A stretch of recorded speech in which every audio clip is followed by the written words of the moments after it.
അല്ലാതെ കൂടുതൽ സംസാരത്തിന് താല്പര്യമില്ല. തൊഴിലാളികളുടെ ആവശ്യങ്ങൾ അംഗീകരിച്ചില്ലെങ്കിൽ ഈ കമ്പനി ഞാൻ പൂട്ടിക്കും.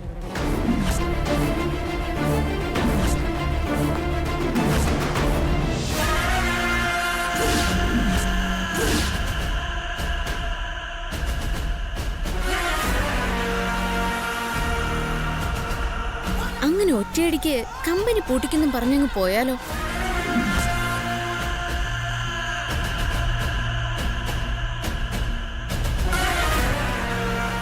ഇത് നേതാവിന്റെ ഐഡിയ ആണോ അതോ മറ്റാരെങ്കിലും ഉപദേശിച്ചു തന്നാണോ? നിങ്ങളാരാ? കമ്പനിയുമായി നിങ്ങൾക്ക് എന്താ ബന്ധം? ആവശ്യമില്ലാതെ ഓരോന്ന് പറയാതെ മാറി നിൽക്കുവച്ചേ. എനിക്ക് കുറച്ച് തിരക്കുള്ളതാ.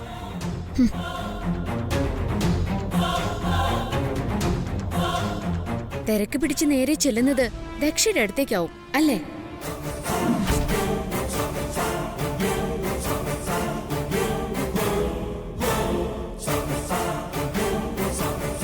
മംഗലശ്ശേരി ഗ്രൂപ്പ് ഓഫ് കമ്പനി സമരം നടത്തി പൂട്ടിക്കുന്നതിന് നേതാവിന് എത്ര ലക്ഷം രൂപയാ ഓഫർ? ലക്ഷോ? ഓഫറോ?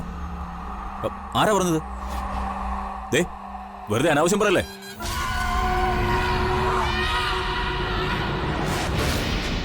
നേതാവേ, കുറച്ചു മുമ്പ് ദക്ഷയുമായുള്ള നിങ്ങളുടെ ഫോൺ സംഭാഷണം ഞാൻ കേട്ടു.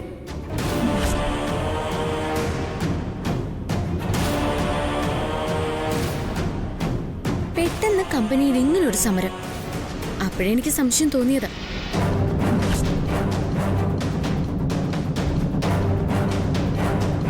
ഇവിടെ വരുന്നതിന് മുൻപ് നേതാവ് ദക്ഷയുടെ വീട്ടിൽ പോയി അവരെ കണ്ടിരുന്നു. അത് പിന്നെ പോയിരുന്നു, സംസാരിക്കുകയും ചെയ്തു. അവിടെ നിങ്ങളും ദക്ഷയും എന്തൊക്കെയാ സംസാരിച്ചെന്ന് ഞാൻ പറയട്ടെ? അത് പിന്നെ അയ്യോ, വെറുതെ പറയല്ല. ദേ, ഈ മൊബൈലില് എല്ലാം റെക്കോർഡ് ചെയ്ത് വെച്ചിരിക്കാം.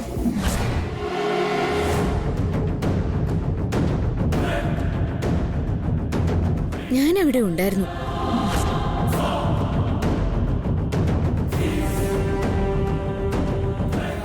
ഇനി ഈ സമരം തുടർന്നാൽ തൊഴിലാളികളുടെ മുന്നിൽ പരിഹസിക്കപ്പെടാൻ പോകുന്നത് നിങ്ങളാ. അവരുടെ മുന്നില് നിങ്ങളുടെ മുഖംമൂടി ഞാൻ അഴിച്ചെറിയും. നേതാവിനെ അണികള് തന്നെ തല്ലി ഓടിക്കും. അത് വേണോ?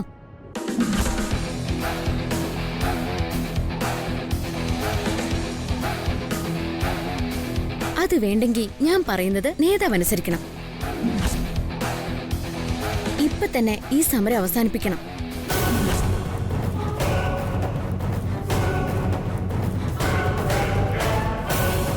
പറഞ്ഞ ശമ്പളം കുടിശ്ശിക സഹിതം കൃത്യമായിട്ട് തരും.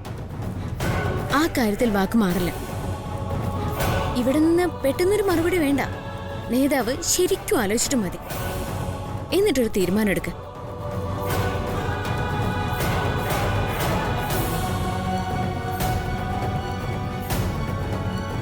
അല്ല, നേതാവിന് തിരക്കാണെന്നല്ലേ പറഞ്ഞ്? എന്നാ സമയം കളയണ്ട, പൊയ്ക്കോ.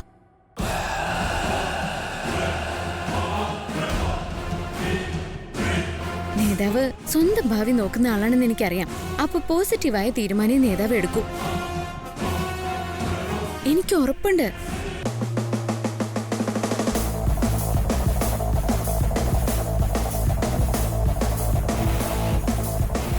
ആ, പൊയ്ക്കോ.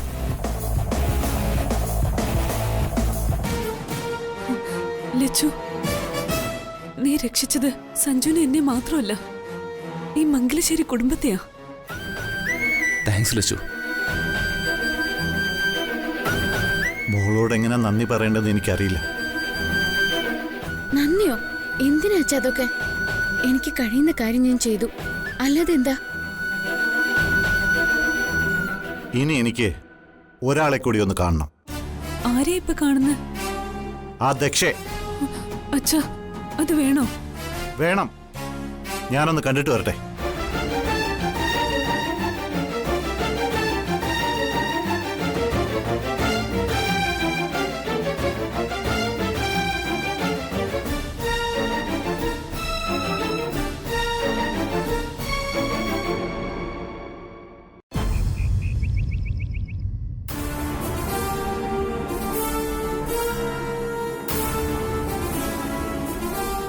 ലച്ചുവിന്റെ വിരട്ടേറ്റു. ആ നേതാവിന് വലിയ പ്രശ്നത്തിനൊന്നും പോവില്ലെന്നാ തോന്നുന്നത്. ലച്ചുവിന്റെ കയ്യില് അയാളും ദക്ഷയും തമ്മിലുള്ള ഗൂഢാലോചനയുടെ വീഡിയോ ഉണ്ടല്ലോ. പിന്നെ നമ്മൾ പേടിക്കുന്ന എന്തിനാ? അതൊക്കെ ശരിയാ. ആ വീഡിയോ കാണിച്ച് നമുക്ക് സ്റ്റാഫിനെ കാര്യങ്ങൾ ബോധ്യപ്പെടുത്താൻ പറ്റും. പക്ഷേ അവിടം കൊണ്ടും പ്രശ്നങ്ങൾ തീരുന്നില്ലല്ലോ.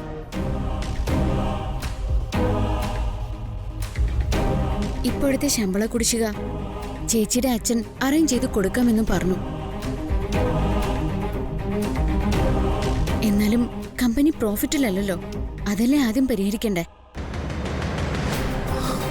ആദ്യം കമ്പനി ഒന്ന് റീസ്റ്റാർട്ട് ചെയ്യട്ടെ, എന്നിട്ട് അതേക്കുറിച്ചൊക്കെ നമുക്ക് അപ്പം ആലോചിക്കാം. കമ്പനി പ്രോഫിറ്റിലാക്കാൻ ചില ഐഡിയകളൊക്കെ ഞാൻ ആലോചിച്ച് വെച്ചിട്ടുണ്ട്.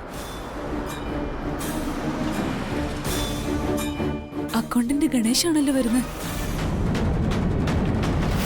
Good morning sir. മോർണിംഗ്. ആ ഗണേശ ഇരിക്കുക. വേണ്ട, ഞാൻ വന്ന കാര്യം പറഞ്ഞിട്ട് പോകാം. കാര്യം എമർജൻസിയാ. സ്റ്റാഫ് എല്ലാവരും സമരത്തിലാ. എന്നോടും സമരത്തിൽ പങ്കെടുക്കണമെന്ന് പറഞ്ഞു. ഞാൻ ഒഴിഞ്ഞു നിന്നു. മംഗലശ്ശേരി ഗ്രൂപ്പ് ഓഫ് കമ്പനീസുമായിട്ടുള്ള ഞങ്ങളുടെ കുടുംബത്തിന്റെ ആത്മബന്ധം മുത്തച്ഛന്റെ കാലം മുതലേ ഉള്ളതാ. അതുകൊണ്ട് അതിന്റെ കൂറ് എനിക്കുണ്ട്.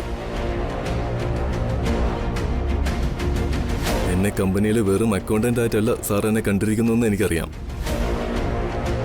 ഞാൻ വന്നത് ഒരു പ്രധാനപ്പെട്ട കാര്യം പറയാനാ. പറയൂ ഗണേഷ്.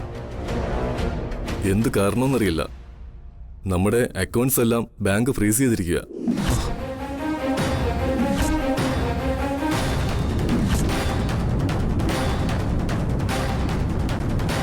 എന്താ പറഞ്ഞ? അക്കൗണ്ട്സ് എല്ലാം ഫ്രീസ് ചെയ്തെന്നോ? അതെ, ബാങ്ക് ട്രാൻസാക്ഷൻസ് ഒന്നും ഇനി പറ്റത്തില്ല.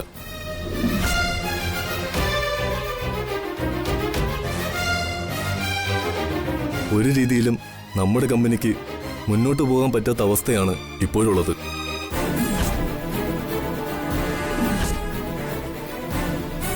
ഉടനെ എന്തെങ്കിലും ചെയ്യണം. ഈ വിവരം പുറത്തറിഞ്ഞാൽ നമ്മുടെ കമ്പനിയിലെ മറ്റു ഷെയർ ഹോൾഡേഴ്സ് എല്ലാവരും വെറുതെ ഇരിക്കില്ല. അത് പ്രശ്നമാണ്. എല്ലാവരും തിരിച്ച് ഷെയർ ആവശ്യപ്പെട്ടാൽ അത് പ്രശ്നമാവും. എന്തെങ്കിലും പരിഹാരം അടിയന്തരമായി ഉണ്ടാക്കണം. ഇതറിയിക്കാനാ ഞാൻ വന്നേ. എന്നാ ഞാൻ ഇറങ്ങട്ടെ സാർ. ശരി. ശരി ഗണേഷ്.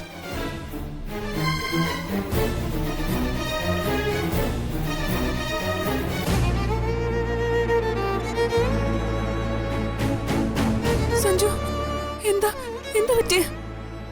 സഞ്ജു, വെള്ളം വേണോ? ഏയ് ഒന്നുമില്ല. സഞ്ജു, സഞ്ജു എന്തിനും ഒന്നുമില്ല. ബുദ്ധിമുട്ടുണ്ടോ?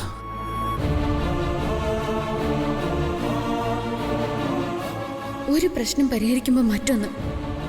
അങ്ങനെ അടിക്കടിക്ക് പ്രശ്നങ്ങളാണല്ലോ ഈശ്വര. ഇനിയിപ്പോ എന്താ ചെയ്യുക?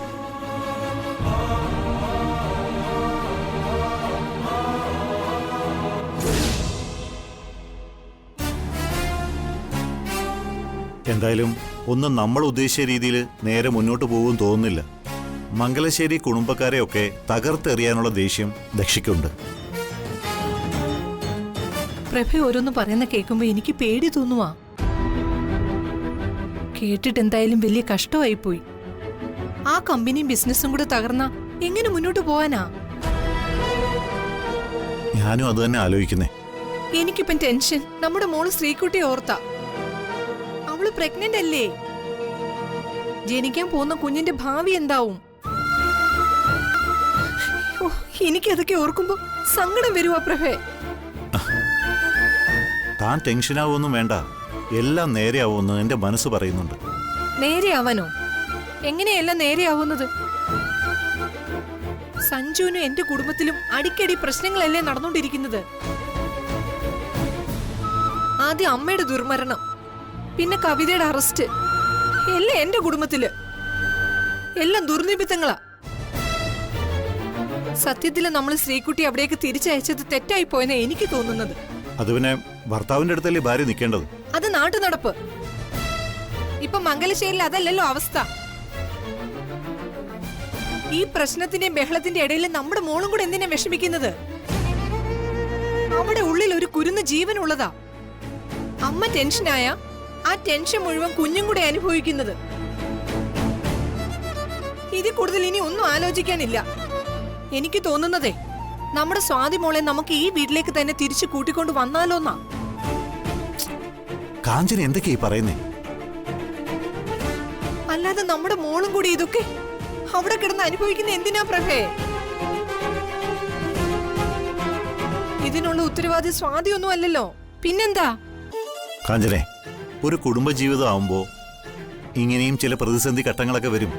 എന്നുവെച്ച് മനുഷ്യരാരും അവിടുന്ന് ഒളിച്ചോടുകയല്ല ചെയ്യുന്നത്. സധൈര്യം എന്താണെങ്കിലും നേരിടുക, പറ്റുന്ന രീതിയിൽ പരിഹാരം ചെയ്യുക. അപ്പൊ പ്രതിസന്ധികളൊക്കെ താനെ തീർന്നോളും, സംശയമില്ല. നമ്മുടെ മോളെ വെച്ച് അങ്ങനെ ഒരു പരീക്ഷണം വേണോ പ്രഭേ? അത് എനിക്ക് സഹിക്കില്ല. അതാ ഞാൻ സ്വാതിയെ തിരിച്ചു കൊണ്ടുവരാമെന്ന് പറഞ്ഞത്. വേണ്ട, സ്വാതി മംഗലശ്ശേരി തന്നെ നിൽക്കട്ടെ, അതാ നല്ലത്. എന്റെ കുഞ്ഞ് വേദനിക്കും. അവിടെയും മനുഷ്യർ തന്നെ ഉള്ളത്. ഇനി അവർക്കൊപ്പം തന്നെയാ നമ്മുടെ മോളും, അല്ല എന്താ? അപ്പൊ പ്രഭയ്ക്ക് സ്വാതി മോളോട് ശരിക്കും സ്നേഹമില്ല അല്ലേ? അതാ ഇങ്ങനെയൊക്കെ പറയുന്നത്. ശരി, അങ്ങനെ തന്നെ ഇരിക്കട്ടെ. എന്തായാലും ശ്രീകുട്ടി മംഗലശ്ശേരി തന്നെ നിൽക്കും.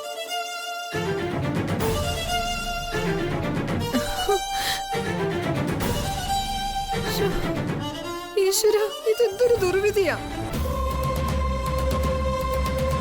എന്തൊക്കെ ഇവിടെ സംഭവിച്ചുകൊണ്ടിരിക്കുന്നത്? ഇനി ഞാൻ എന്ത് ചെയ്യും?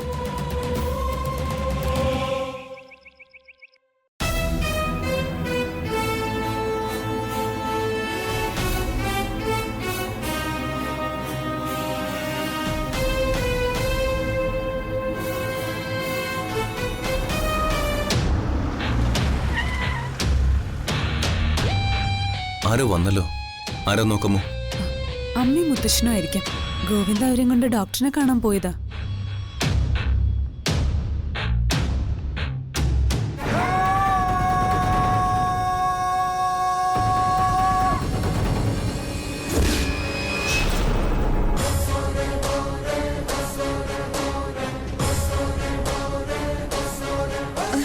അതെ, ക്ഷമ്യ.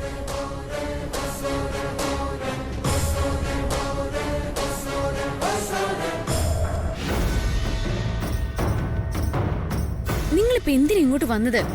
അത് ചോദിക്കാൻ നീ ആരാ? നിന്നോട് സംസാരിക്കാനല്ല ഞാൻ വന്നത്.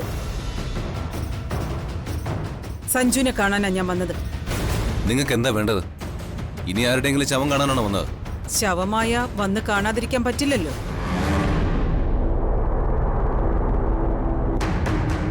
തമ്മിൽ കൊന്നു തീർക്കുകയല്ലേ മംഗലശ്ശേരിക്കാരും.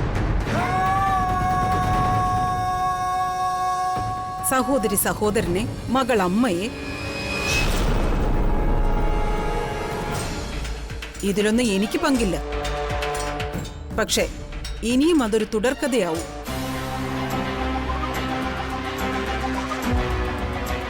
നിങ്ങൾ ഇത് പറയാനാണോ വന്നേ?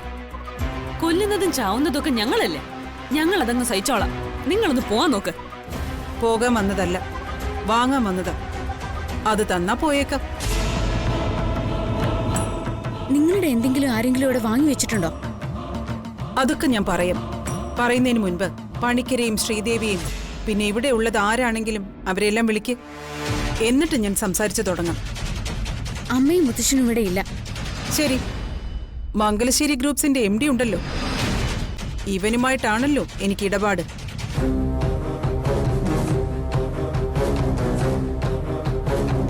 മംഗലശ്ശേരി ഗ്രൂപ്പ്സ് മുങ്ങിത്താഴുന്ന കപ്പലാണെന്ന് അങ്ങ് മുംബൈയിൽ വരെ എത്തി.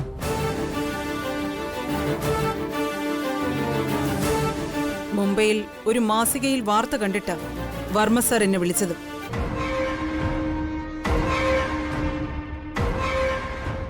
മികച്ച യുവ ബിസിനസ്സുകാരനുള്ള പുരസ്കാരം കിട്ടിയ സഞ്ജയ് പണിക്കർക്ക് പെട്ടെന്ന് എന്ത് പറ്റിയെന്ന് ചോദിച്ചു.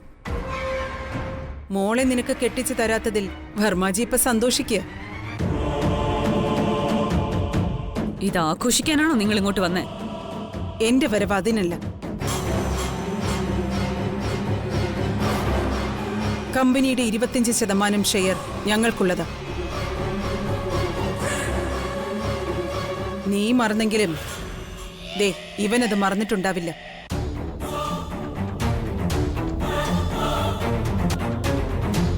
ഞങ്ങളുടെ ഷെയർ മടക്കിത്തരാൻ ഇപ്പൊ നിനക്ക് കഴിയില്ല സഞ്ജു. പിന്നെയുള്ളതെന്താ? ഞങ്ങൾ കൂടി ലീഗലായി നീങ്ങി നിന്നെ പൂർണ്ണമായും തകർത്തു കളയണം.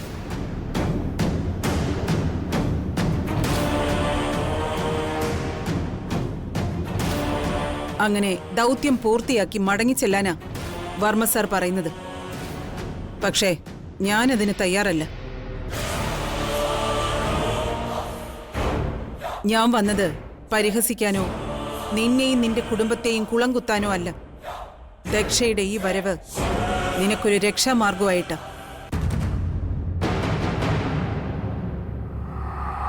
മംഗലശ്ശേരി ഗ്രൂപ്പിന്റെ ഒരു മൂല്യവും ഇന്നില്ലാത്ത 75% ഷെയർ നീ എനിക്ക് തരിക.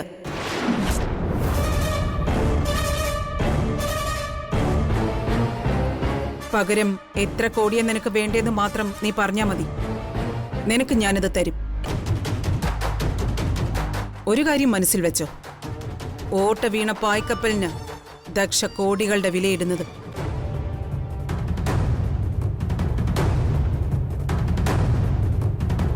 അവസരം നോക്കി ചോര കുടിക്കാമെന്ന കുറുനരിയാ നിങ്ങളെന്ന് എനിക്കറിയാം.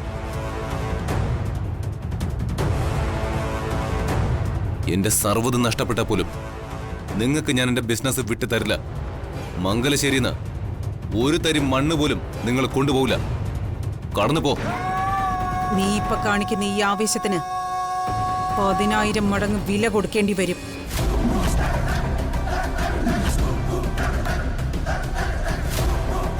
കൺമുൻപിൽ ആത്മഹത്യ ചെയ്ത് വിറങ്ങലിച്ച് ഉറ്റവരെ നിനക്ക് കാണേണ്ടി വരും.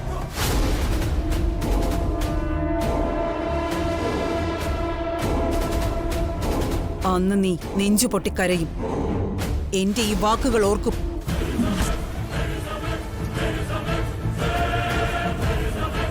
കടന്നു പോവാനാ പറഞ്ഞത്. പോകാം. അതിനു മുൻപ് നീ ഓർത്തോ, ഞാനിത് നേടിയെടുക്കുക തന്നെ ചെയ്യും. ലേലത്തിന് വെച്ചാൽ ഏറ്റവും കൂടിയ തുക വിളിച്ച് ഞാൻ ഈ ലേലം ഉറപ്പിക്കും. മംഗലശ്ശേരി ഗ്രൂപ്പ്സ് എന്ന പേര് മാറ്റി മാണിക്യമംഗലം ഓർഗനൈസേഷൻ എന്ന ബോർഡ് വെക്കും. അപ്പോ അത് കാണാൻ നീയും നിന്റെ കുടുംബവും ഉണ്ടാവില്ലെന്ന നിരാശ മാത്രമേ എനിക്കുണ്ടാവൂ. നിങ്ങളുടെ ഈ മോഹം ഒരിക്കലും നടക്കില്ല. നിങ്ങൾ നാണം കെട്ടി ഇവിടം വിട്ടുപോകും. ഇത്രയൊക്കെ പ്രവചിക്കാൻ പോകുന്ന നീ ഇവിടെ ഉണ്ടായിട്ട് എന്താ ഈ കുടുംബത്തിന് ഇങ്ങനൊരു ഗതി വന്നത്? നീ ഭാഗ്യദേവതയല്ലേ? എന്താ നിന്റെ ഭാഗ്യം കരിന്തിരിയായോ?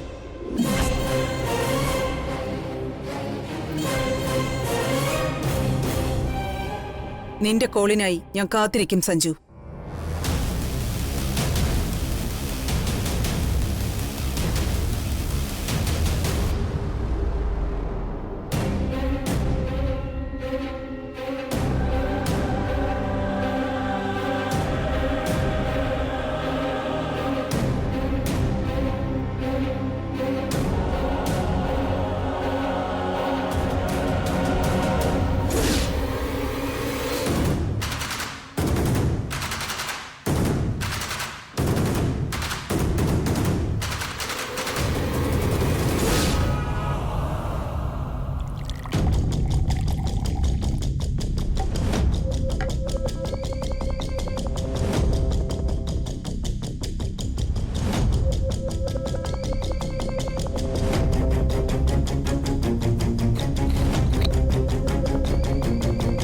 ആലത്തൂരങ്ങാടിയില് ഞാൻ പോയി വരുമ്പോ ആകാശം തൊട്ടു തലോടണൊരാൽ മരം കണ്ടേ ഞാൻ. ആളിപ്പഴം പൂത്തു നിറഞ്ഞത് കണ്ണാലെ കണ്ടേ ഞാൻ. ആലത്തൂരങ്ങാടിയില് ഞാൻ പോയി വരുമ്പോ ആകാശം തൊട്ടു തലോടണൊരാൽ മരം കണ്ടേ ഞാൻ.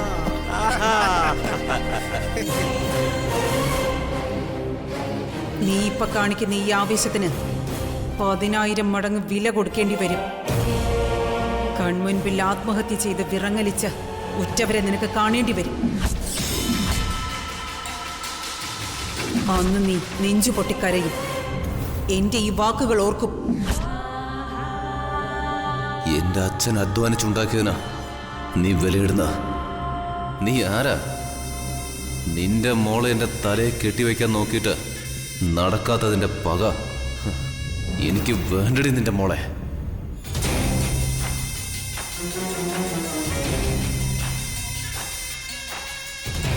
എല്ലാം കൈവിട്ട് പോവാ. കാൽ ചുവട്ടിലെ മണ്ണൊലിച്ചു പോകുന്നത് കണ്ടു നിൽക്കാൻ എന്നെ കൊണ്ട് കഴിയുന്നുള്ളൂ. എന്റെ മുത്തച്ഛന്റെ മുന്നിൽ പോലും ഞാൻ കഴിവ് കിട്ടവനായി. ആണിന്റെ മനം കാക്കണതാരടി തങ്കമ്മേ, വീട്ടിലിരിക്കണ പെണ്ണുങ്ങളാണടി തങ്കമ്മേ. ആണിന്റെ മാനം കാക്കണതാരടി തങ്കമ്മേ, വീട്ടിലിരിക്കണ പെണ്ണുങ്ങളാണടി തങ്കമ്മേ. ആണിന്റെ മാനം കാക്കണതാരടി തങ്കമ്മോ, വീട്ടിലിരിക്കണ പെണ്ണുങ്ങളാണടി തങ്കമ്മേ.